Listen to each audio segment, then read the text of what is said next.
Bom, me alegra bastante de hoje poder estar comemorando junto com os irmãos essa vitória da irmã Jéssica. Eu tive a oportunidade de acompanhar um pouco mais de perto cada passo ao longo desse ano. Eu sei que não foi fácil. Às vezes a gente vem aqui e a gente não imagina como foi difícil, mas graças a Deus hoje estamos aqui. Amém? 2 Samuel 6, vamos ler do 5 em diante. Amém? 2 Samuel 6, 5. E Davi e toda a casa de Israel alegravam-se perante o Senhor com toda sorte de instrumentos de madeira, de faia, com harpas e com salteiros, e com tamborins, e com pandeiros, e com cimbalos. E chegando a ira de Nacon, estendeu a mão Uzá, a mão à arca de Deus, e segurou-a, pois os bois deixavam a pender. Então a ira do Senhor se acendeu contra Uzá, e Deus o feriu ali por causa desta imprudência, e morreu ali junto à arca de Deus, doido. E Davi se contristou porque o Senhor abrira rótura em Uzá, e chamou aquele lugar de Pérez Uzá até os dias de hoje. E temeu Davi ao Senhor naquele dia, e disse: como virá a minha arca do Senhor? E não quis Davi retirar para si a arca do Senhor para a cidade de Davi, mas Davi a fez levar à casa de Obed-edom, o Geteu. 11. E ficou a arca do Senhor em casa de Obed-edom, o Geteu, 3 meses. E abençoou o Senhor a Obed-edom e toda a sua casa. Então avisaram Davi, dizendo: abençoou o Senhor a casa de Obed-edom e tudo quanto tem, por amor à arca de Deus. Foi pois Davi e trouxe a arca de Deus para cima da casa de Obed-edom, a cidade de Davi, com alegria. 13. E sucedeu que, quando os que levavam a arca do Senhor tinham dado 6 passos, sacrificavam eles bois e carneiros cevados. E Davi saltava com todas as suas forças diante do Senhor. E estava Davi cingido de um éfode de linho. Assim subindo, levavam Davi e todo o Israel acerca a arca do Senhor, com júbilo e ao som de trombetas. E sucedeu que, entrando a arca do Senhor na cidade de Davi, Mical, filha de Saul, estava olhando pela janela, e vendo o rei Davi que ia bailando e saltando diante do Senhor, e desprezou em seu coração. Amém. Aí ele pode se assentar. Quando eu orava pedindo a Deus uma palavra, fala de fruto de ações de graça. A primeira coisa que a gente pensa é Salmos 116, 12, que foi lido aqui. O que daremos, pois, ao Senhor por todos os benefícios que Ele nos tem feito? Ou Salmo 136, louvai ao Senhor, porque Ele é bom e a sua misericórdia dura para sempre. Claro, por ser um culto de ação de graça, pelo menos as primeiras palavras que eu penso, mas Deus não quis assim essa noite, mandou essa palavra e discuti muito com Deus, mas essa briga a gente sempre perde, né? Então vamos lá, vamos falar sobre essa palavra. Primeiro eu quero falar sobre a Arca da Aliança. Naqueles tempos, a Arca da Aliança representava a presença de Deus entre os homens. A Bíblia vai dizer que o próprio Deus disse que Ele repousaria entre os querubins que tinha em cima do propiciatório daquela arca. Então a Arca do Senhor antigamente representava a presença de Deus na terra. Só que algumas coisas mudam de acordo com o tempo. Hoje em dia nós somos portadores da presença do Senhor. Hoje em dia nós temos que entregar a nossa vida como sacrifício vivo, santo e agradável a Deus, assim como diz Paulo. E dentro da Arca da Aliança havia 3 itens. Esses 3 itens falavam da história de Israel. E quais eram esses 3 itens? Era o decálogo ou tábua dos 10 mandamentos. Era o maná, que foi posto lá dentro, e também a vara de Arão. Vamos falar um pouquinho rapidamente sobre esses 3 itens. Primeira coisa, o maná. O maná poderia simbolizar a confiança e fé no Senhor, porque quando o povo estava no deserto, eles não tinham o que fazer, apenas confiar que o maná no outro dia cairia. Eles não tinham opção, então o maná pode representar a fé em Deus. E por que você está falando tudo isso? Porque agora, se nós somos portadores da Arca da Aliança, pode levantar para cá. Porque agora, se nós somos portadores da presença de Deus, nós temos uma história também de coisas que nós precisamos ter dentro de nós. A primeira coisa é fé em Deus. Fé e confiança que Ele faz e que Ele pode, que no tempo certo Ele sempre aparece. É uma coisa muito importante. A segunda coisa era a tábua dos 10 mandamentos. Na tábua dos 10 mandamentos, o que isso vai simbolizar para nós? Temor a Deus, temor e zelo pelas coisas de Deus, a palavra de Deus. Por quê? Porque os 10 mandamentos veio para instruir o povo como eles deveriam andar, o que eles podiam, o que eles não poderiam fazer. Então outra coisa que nós temos que ter dentro de nós é temor, é obediência ao Senhor. E a terceira coisa era a vara de Arão que floresceu. Quando, se eu não me engano, Acã fez uma rebelião e falou que queria ver se era... Esqueci o nome dele, pelo amor de Deus. O irmão de Moisés, Arão. Queria ver se ele era mesmo sacerdote, se era para ser ele o sumo sacerdote daquela época. Então Moisés orou a Deus, Deus falou: pega uma vara com o nome de cada uma das tribos, e aquela que florescer, essa será a confirmação do meu chamado. Então, por quê? O que tem a ver essa vara? Nós temos que ter convicção do nosso chamado também. Quem nós somos diante de Deus e para que Deus nos chamou nessa terra. Para portarmos a presença do Senhor, é de suma importância ter essas três coisas: fé, temor e convicção no nosso chamado. Amém? Então vamos lá, nessa história aqui nós vemos a primeira e a segunda parte. A primeira parte, Davi não consegue levar a Arca da Aliança. E a segunda ele consegue. Eu quero fazer um comparativo hoje dessa diferença, porque ele não conseguiu antes e porque depois ele veio a conseguir. Então vamos lá. A primeira coisa, Davi tentou carregar a Arca da Aliança de uma forma apressada. Ele tentou levar a presença de Deus de qualquer maneira. Ele colocou em cima de uma carroça de boi, porque assim seria mais rápido.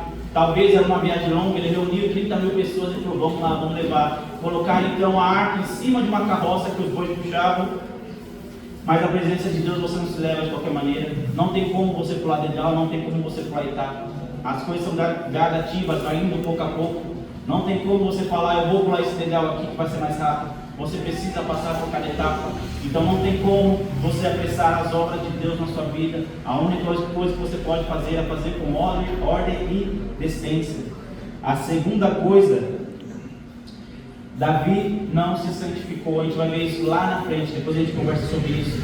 E outra coisa, nós vamos ver também o comparativo dos instrumentos. Davi, todos os instrumentos que tinha, ele pegou e saiu fazendo. Em outra tradução, na King James vai falar que Davi e os homens saíam fazendo baderna na frente da Arca do Senhor.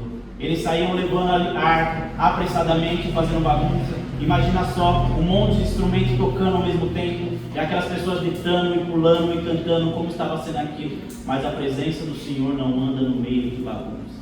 Glória a Deus organizado.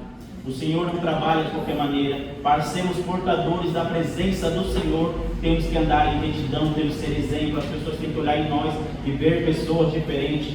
E a terceira coisa, essa daqui, talvez é uma das mais importantes. E essa daqui vai para nós, que somos líderes em alguma coisa, seja dentro da igreja, seja dentro de casa, seja no trabalho, em qualquer lugar. Isso vai se aplicar para tudo. As pessoas que Ele escolheu para levar a arca. Porque todas as pessoas são aptas para trabalhar assim, mas nem todas são aptas para tocar em certas coisas. Por que está dizendo isso? Porque a arca do Senhor ia cair, usar. Ele era levita. Para você ser sacerdote, você precisava ser da tribo de Levi. Mas não só da tribo de Levi, você precisaria ser do tronco de Arão, da descendência de Arão. Ele era levita, mas não era do tronco de Arão. Então não poderia ser sacerdote. E quem deveria tocar na arca do Senhor, manusear de um canto para outro, precisava ser sacerdote. E quando ele estende a mão para segurar a arca para ela não cair, ele morre. Naquele mesmo instante Deus mata ele. E a culpa foi de quem? De Uzá, que estendeu a mão para tocar na arca e não deixar cair, ou quem escolheu Uzá para estar naquele lugar? É Deus. A culpa é de quem escolheu, porque quem está à frente de qualquer coisa, como eu disse, dentro da igreja, no seu trabalho, na sua casa, você tem que saber quem você está colocando para fazer aquele designado trabalho. Você tem que saber se aquela pessoa é apta para fazer aquilo que ela está fazendo. Você está pensando em colocar ela para fazer. Por quê? Porque senão você mata uma pessoa. Você faz aquela pessoa sair daquele lugar que ela está.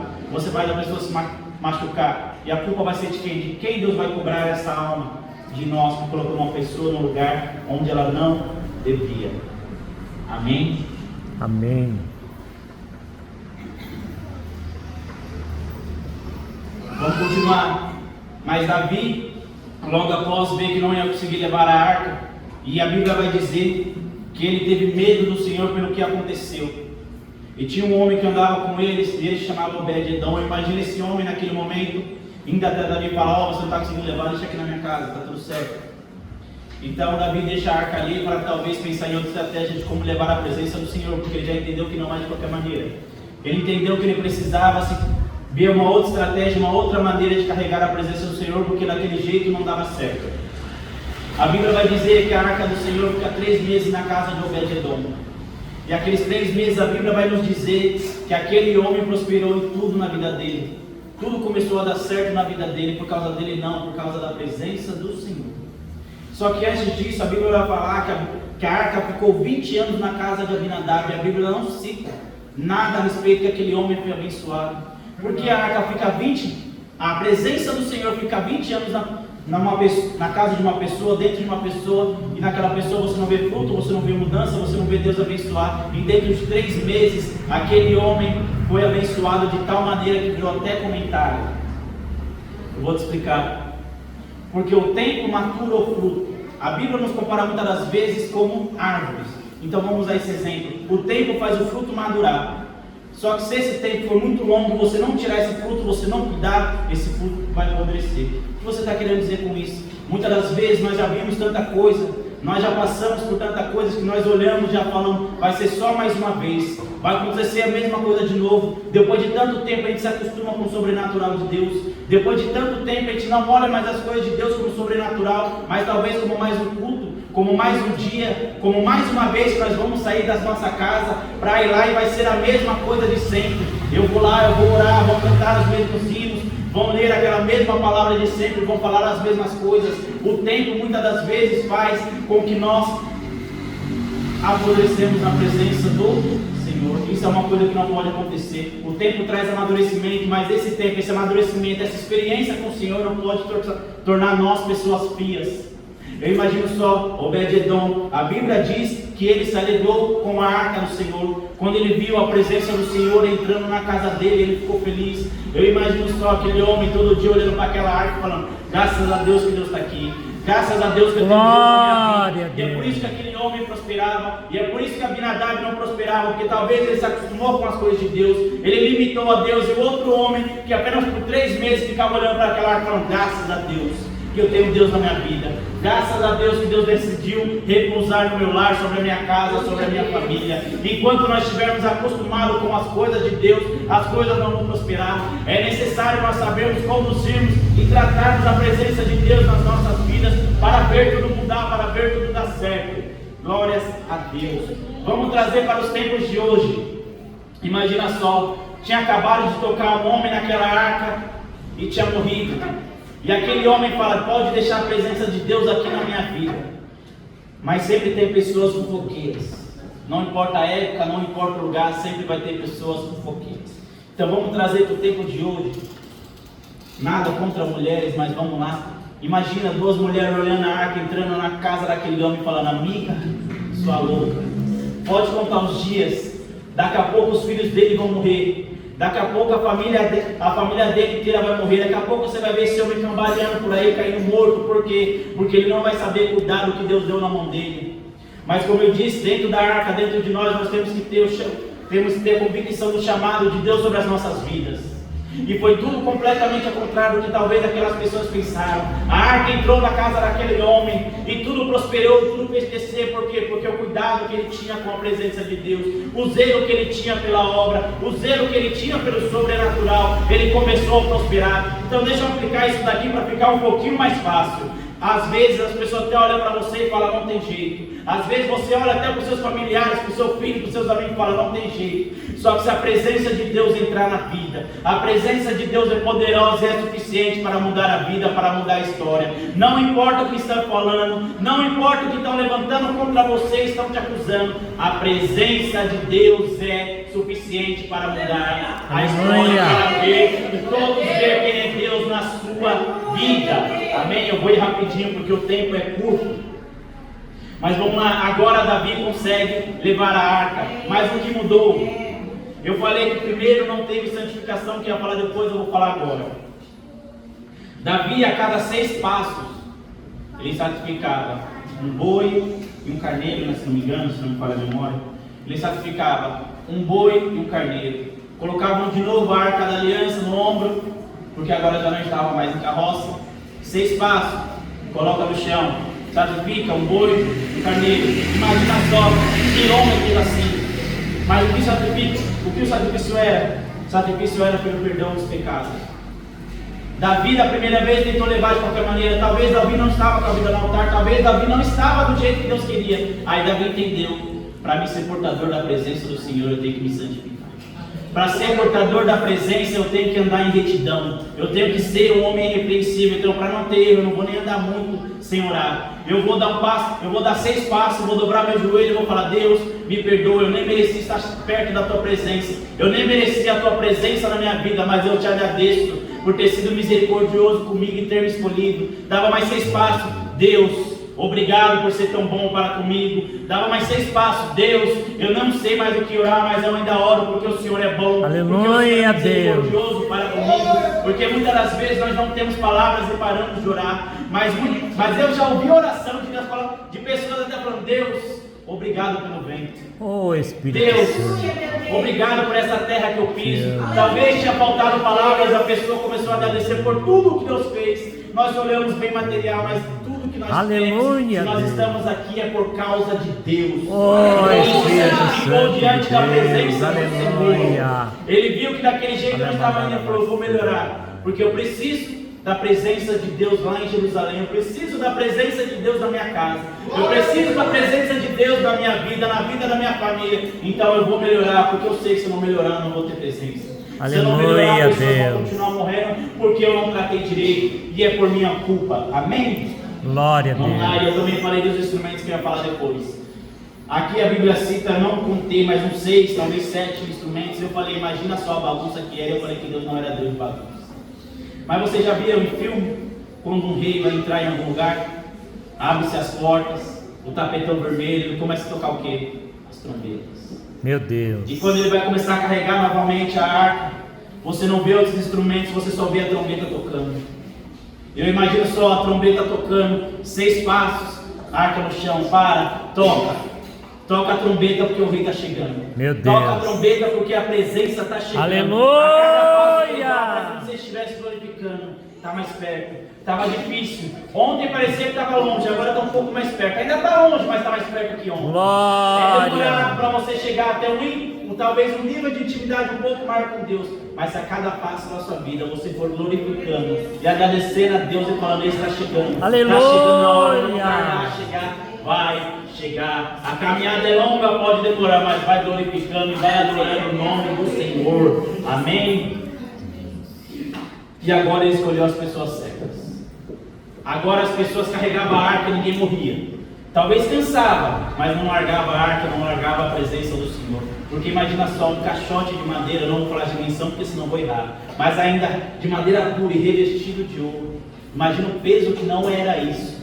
E as pessoas carregando aquilo no ombro, mas você não via ninguém murmurando.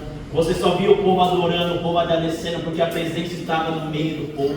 É pesado, é dolorido, é cansativo. Você vai pensar em desistir, você vai pensar em largar tudo. Mas novamente, pegue a sua cruz, jogue no seu ombro e continue carregando. Não desista, não pare, continue carregando a presença por onde quer que você vá. Porque é a presença do Senhor que vai fazer a diferença. Glórias a Deus. Como eu disse, é a presença que faz a diferença. Como eu disse, talvez o tempo faz a pessoa amadurecer tanto que às vezes fica até distante.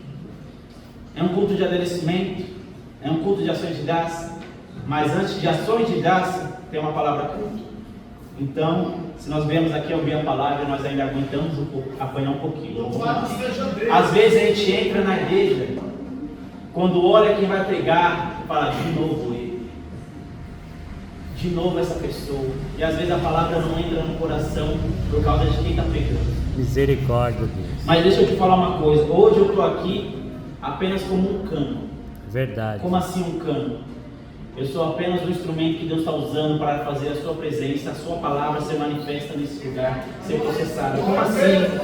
Deus é a fonte de águas vivas. Deus tem vários canos. Hoje eu sou só um cano velho e enferrujado, mas estou aqui para fazer a vontade do Senhor. Não olhe para o cano, olhe para a fonte de águas. Olhe para o que o pregador vem falar. Olhe para o que ele vem trazer ao seu coração, a palavra que ele vem ministrar. Lá em Atos 17 vai falar dos bereanos. Apenas em 2 versículos. Quem eram os bereanos? Bereanos era um povo nobre, mas que era zeloso pela palavra de Deus. Enquanto Paulo explanava a palavra, eles estavam lá com os pergaminhos abertos, olhando para ver. Isso que Paulo está falando está aqui. Isso que ele está falando também está aqui. Se não tivesse aí, eles rejeitavam a palavra. O que você quer dizer com isso? Não olhe para quem vem pregar, olhe para o conteúdo. Analise a palavra, analise o que ele falou aqui em cima. Não olhe para o homem, porque se você olhar para o homem, realmente Deus não vai falar com você. Olhe para a fonte de águas vivas. Olhe para de onde vem a palavra, não por quem. Por quê? Porque lá em Ezequiel 47, eu não estou fugindo da palavra, vai dizer que há as tormentas purificadoras. Essas tormentas saem debaixo do umbral das portas e começam a descer, até o ponto que chega no Mar Morto. O que é o Mar Morto? O Mar Morto é um mar que ele não desaba em outro mar. Ele é ali fechado, é cercado por terra, ele não tem encontro com outras águas.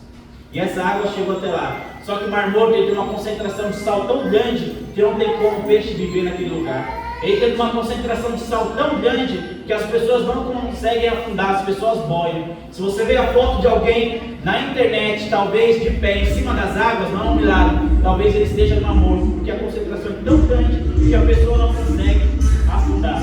Só que esse mar apenas não é morto, ele tem o poder de matar. Porque se você chegar lá com seus pés, com alguma micose, alguma frieira, você entrar lá nesse mar com os pés descalços, tem tanto sal naquela água que você vai sair com seus pés limpos. Você vai ter a cura por causa daquele sal. Ele tem poder de matar até bactérias. Por que você está falando isso? Porque chega um ponto que as tormentas purificadoras chegam naquele rio. Lá em Ezequiel 47 vai dizer que aquele rio que era morto começa a dar vida. Aquele rio que estava morto começa a ter peixe. Aquele rio que estava morto começa a ter vida. E é isso que a presença do Senhor faz em nossas vidas. Nós estávamos mortos em nossos delitos e pecados lá fora. Até que um dia nós tivemos um encontro com o Senhor. E agora nós estamos aqui, vivos e alegres pela vitória da nossa irmã. E cultuando ao Senhor e dando glória. Porque um dia esse rio nos alcançou e fez em nós morada. Essa presença fez morada em nossas vidas. Aleluia! Glórias a Deus. Está cansativo, mas eu acabo aqui. A última coisa que eu vou falar. Eu disse que ia ser rápido. Davi, a primeira vez talvez, estava com uma roupa comum, ou uma roupa bonita, uma roupa de rei. Só que para carregar a presença você não tem que ser rei, você não tem que aparecer, você tem que desaparecer, você tem que ser servo. Você tem que ser só mais um, mas mais um cheio da presença do Senhor. E agora a Bíblia vai dizer que ele vem com uma roupa de linho, um éfode. Quem usava essas roupas? O sumo sacerdote usava essa roupa. E essa roupa era um linho que vinha mais ou menos até o meio da coxa.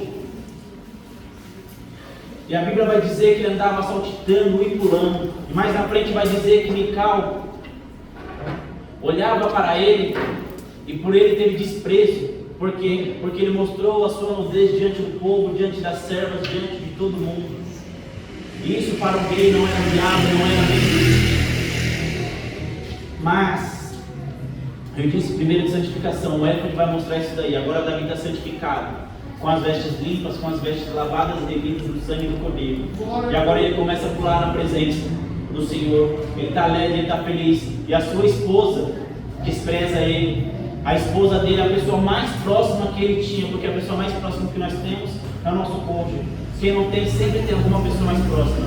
Mas imagina só, a pancada, assim como foi com Jó, já tinham perdido tudo, a sua mulher olha para ele e fala: amaldiçoa esse Deus e morre, Jó, você não tem mais nada, você não é mais ninguém. Imagina o tamanho dessa pancada. Para algumas pessoas sim. Davi olha para ele e fala: Deus dentre tantos me escolheu para ser rei sobre essa nação. Tinha tantos e Deus me escolheu para guiar este povo, essa nação gigante. Então eu vou sim me alegrar na presença de todos, porque Deus me tirou do nada e me colocou perante todos como rei. Vou simplificar um pouquinho mais. Imagina só o Davi falando, eu estava lá, cuidando de ovelha no pasto, matando leão, matando urso, ninguém me via, eu não era notado. Ninguém ligava para mim, eu era só mais um. Ninguém me notava, porque eu sempre ficava de lado. E quando o profeta Samuel chega, aí nós percebemos que talvez o pessoal, a família dele nem esperava ele para almoçar. Ele chegava no campo, cansado, cuidando dos rebanhos do pai dele. Chegava cansado e ia comer sozinho, não tinha companhia à mesa. Mas chegou um belo dia que o profeta Samuel chegou lá e falou: ninguém vai sentar à mesa enquanto ele não chegar. Imagina só Davi falando, eu estava lá sozinho, solitário, ninguém olhava para mim, ninguém ligava para mim, até que chegou um dia que Deus falou: ninguém vai se sentar à mesa enquanto você não chegar, ninguém vai fazer nada enquanto você não estiver lá. Ninguém ligava para mim. Aquele dia Deus parou tudo e perante Deus falou: esse é o novo rei de Israel. Deus me levantou na frente de todos, em frente de toda Israel. Deus falou: esse é o novo rei. E agora, como que eu, agora que sou rei, não vou me levantar e falar: se eu estou aqui é por causa de Deus, se eu cheguei e alcancei é por causa de Deus. É por isso que eu não me envergonho. Eu como sim na presença do Senhor, porque eu estou aqui por causa dele. Eu me alegro sim na presença do Senhor, porque eu estou aqui por causa dele. Não importa como estão me vendo, não importa o que estão achando de mim, mas eu sei como eu estou diante de Deus, com as vestes limpas, lavadas e remidas no sangue do Cordeiro. E é por isso que eu me alegro, porque Deus me deu mais uma chance, porque eu estava morto e Ele me alcançou. Como é que eu não vou me alegrar na presença do Senhor? Não importa o que dizem, porque vai ter mais línguas, vai ter pessoas que vão se levantar e acusar você, e vão falar que não é para ser dessa maneira, mas você sabe como você é diante de Deus. Glória. E Deus é aquele que conhece e sonda e esquadrinha cada coração. Se você tiver desejo de pular, pule. Se tiver desejo de falar em línguas, fale em línguas. Não se limite por causa da pessoa que está do seu lado. Não limite o agir de Deus na sua vida. Não limite o agir de Deus na sua vida por causa de quem está do seu lado. As pessoas vão até falar, mas Deus o sabe. Talvez as pessoas falaram de Obed-Edom, que ia morrer todo mundo, mas Deus o sabe. Aquele homem foi próspero e foi abençoado. Por quê? Porque tinha zelo pela presença do Senhor. Cuidava da presença do Senhor. É algo cru agora. Louvado seja Deus. Aleluia. Santo é o teu nome, Jesus. Se nós estamos aqui neste culto nesta noite, não é por causa de nós, é por causa dele. Porque não é quem prega, é quem fala através do pregador. Não é sobre nós, é sobre ele. E se nós estamos aqui é por causa dele. Então, que esta palavra nessa noite sirva como ensinamento, uma instrução de como nós devemos se portar com a presença do Senhor, se santificar sempre para ser portador da presença de Deus, sempre jubilar na presença do Senhor, sempre saltar de alegria na presença do Senhor, sempre glorificar o nome dele, porque se nós estamos aqui é por causa dele. E que nós venhamos também, porque essa palavra disse que tinha uma parte dura, tomar cuidado com as nossas atitudes, com tudo que nós temos feito, porque muitas pessoas dizem, eu até concordo, que o versículo mais triste da Bíblia é lá quando fala de Sansão, que Sansão ia estourar as correntes e mais uma vez impressionar Dalila, só que ele não percebeu que o Espírito Santo tinha saído da vida dele. Então sim, nós estamos aqui, nós temos a presença de Deus, nós temos o Espírito Santo, mas para perder não precisa de muita coisa, e que nós venhamos prezar e zelar cada dia mais e mais pela presença do Senhor, porque lá na frente, Davi, depois que tem um caso lá, eu esqueci o nome da mulher, que ele mata Uzias, e que o profeta vem e fala para ele o que acontecer. Chega lá na frente, o filho dele está perseguindo ele, e ele é obrigado a correr, sair fugindo. Ele está indo e levando a presença do Senhor, está indo levando a arca da aliança. Mas ele fala: foi Deus que me chamou, foi Deus que me escolheu, eu errei. Mas se Deus assim quiser, Ele vai me fazer novamente entrar na presença dEle. Pode levar a arca da aliança embora, eu vou ir sozinho. A arca você deixa, eu vou ir com Deus no meu coração. Se for da vontade dEle, eu volto. E assim foi a vontade do Senhor, ele voltou para a casa dele diante da presença do Senhor. Só que muitas das vezes nem todos têm essa sorte. Às vezes a pessoa sai e não volta, porque não era para ter saído. Então tome cuidado com essa palavra, zele e cuide da presença do Senhor sobre as nossas vidas, dentro de nós. Amém? Se coloca de pé, vamos fazer um ato de fé. Como esse ato de fé, vamos orar. Vamos orar, pedir direcionamento para Deus, para que nós possamos se portar cada dia melhor com o Espírito Santo dentro de nós. Cada dia mais ser mais zelosos, cada dia mais ser mais tementes. Amém? Senhor Jesus, o pão da vida. Meu Deus amado, perante essa palavra que foi explanada neste final de tarde, eu te peço, meu Deus amado, coloque em nós mais temor. Coloque em nós, Senhor, meu Deus amado, mais temor, porque tendo temor, meu Deus amado, nós vamos, Senhor Jesus, cada dia ser mais zelosos pela Tua santa presença em nossas vidas. Cada dia mais e mais nós vamos ser, meu Deus amado, mais adoradores. Cada dia nós vamos ser mais crentes, mais fiéis, mais tementes ao Senhor. Cada dia mais e mais, meu Deus amado, possa tecer, meu Deus, o Teu amor dentro de nós. Cada dia nós possamos entender, Senhor, meu Deus amado, que nós somos dependentes do Senhor. Que se nós estamos aqui, meu Deus amado, é pela Tua infinita graça e misericórdia. Que se nós chegamos aonde quer que nós chegamos, meu Deus amado, foi porque o Senhor foi bom e foi misericordioso com cada um de nós. E eu te peço, Senhor, meu Deus amado, faça descer em nós, Senhor, meu Deus amado, frutos de arrependimento, meu Deus amado, por nossas obras erradas, por nossas obras pecaminosas, Senhor, meu Deus amado, que talvez tenha nos levado para o fundo do poço, meu Deus amado, de onde o Senhor nos resgatou, e vira e mexe, Ele nos resgata, Senhor, meu Deus amado, porque ainda acontece de nós errarmos, meu Deus amado. O Senhor não desistiu de nós, e eu te peço, Senhor, meu Deus amado, continua, meu Deus amado, em nosso meio, continua em nossos corações, continua em meio à tua igreja, Senhor, meu Deus amado, sempre falando e trabalhando dentro de cada um de nós, Senhor, meu Deus amado, e que seja nítido e notável, meu Deus amado, a tua santa presença em nossas vidas, em nome do Senhor Jesus. Amém. Aqui eu quero agradecer a Deus por essa oportunidade, a nossa irmã Jéssica, pela confiança que me foi concedida a trazer a palavra nesta noite, e deixar os irmãos com a paz do Senhor Jesus, e receba o ministro Francisco com palmas para o Senhor Jesus. Amém.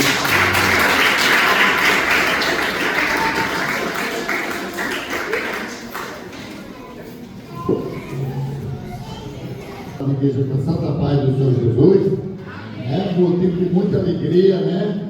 Aleluia, louvado seja Deus pela vitória da nossa irmã Jéssica, né? Louvado seja Deus, Deus é bom, aleluia. A gente passa uma travessia grande em nossas vidas, mas Deus Ele dá o alegre para nós, né? Eu creio que nessa noite, aleluia, louvado seja Deus, Deus se alegrou muito com nossa irmã, aleluia, pela obediência dela, aleluia, Deus, aleluia, abençoou a vida dela, continua abençoando, né, irmão? Louvado seja o nome do Senhor Jesus. Então aqui, nós reunimos para nós se alegrar com nossa irmã, né? Alegrar que Deus, aleluia, louvado seja Deus, deu a vitória a ela e dá para nós também. Amém? Louvado seja Deus. Eu gostaria de tomar a igreja de pé, vamos fazer uma oração, aleluia, louvado seja Deus, né? Vamos agradecer ao Senhor Jesus por esse momento, né, de alegria, né, na presença do Senhor. Amém? Louvado seja Deus.